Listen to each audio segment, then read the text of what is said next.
তোরা কয়দিন পর লেখাপড়া শেষ করে এর থেকে যা কেউ চাকরি করব, কেউ ব্যবসা করব। তোকে একটা দামি কথা কই শোন, সঞ্চয়ের নেশায় জীবনের স্বাদ কোনোদিন হারাবো না। স্যার মানে কি স্যার? খুব কঠিন কথা কইলেন মনে হচ্ছে, না ভালো করে ভাঙ্গে কন।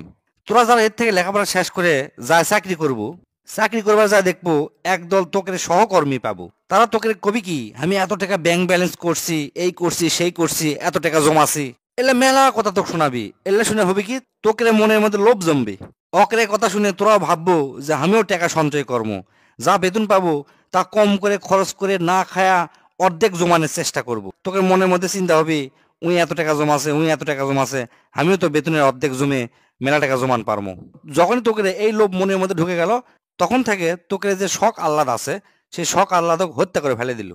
পরিবারের পিছে খরচ না করে, লিজের পিছে খরচ না করে জমা করা শুরু করে দিল।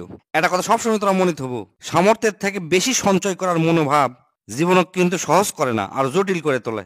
মানসিক দুশ্চিন্তা ও অস্থিরতা বাড়ায়। অতিরিক্ত সঞ্চয়ের ইচ্ছা কিন্তু মানুষকে কঞ্জুস অর্থাৎ কিপটা বানিয়ে ফেলে দেয়।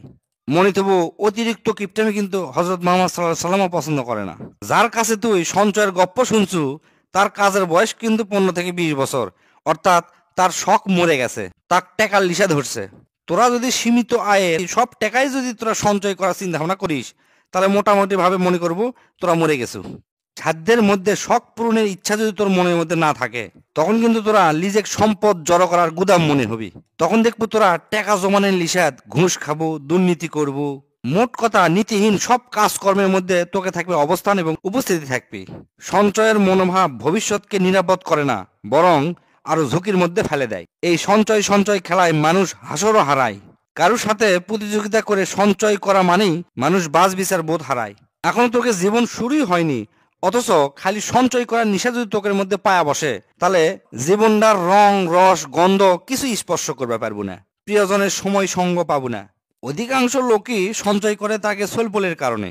তার কারণ যারা সঞ্চয় করে সারা জীবন ধরে সঞ্চয় করে, তারা নিজেরা আর ভোগ করবে পারে না, বুড়া হয়ে মরে যায়। ওই সম্পদ সোলপলেরাই খায়।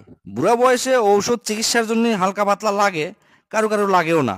সোলপলের জন্য সম্পদ থুয়ে যাওয়ার থেকে সোলপলে করে ভালো করে লেখাপড়া করে মানুষ করান পারলে ওর থেকে বড় সম্পদ আর হয় না।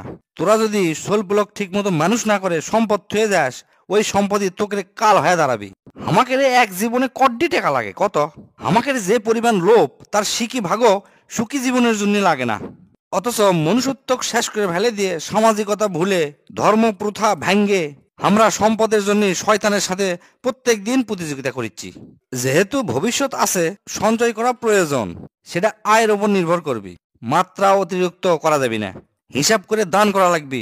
আমরা কিন্তু দান করি না বললেই চলে। দান করলে এ জীবনেও অনেক টাকা ইনকাম করতে পারবো, আল্লাহ হেফাজত করবি, এবং পরকাল তো আছেই। এই কথাটা সবসময় মাথার মধ্যে থুয়ে দেব। দানের কোনো বিকল্প নাই। সঞ্চয়ের কথা মাথার মধ্যে ঢুকলে কিন্তু আমরা দানও করবার চাই না।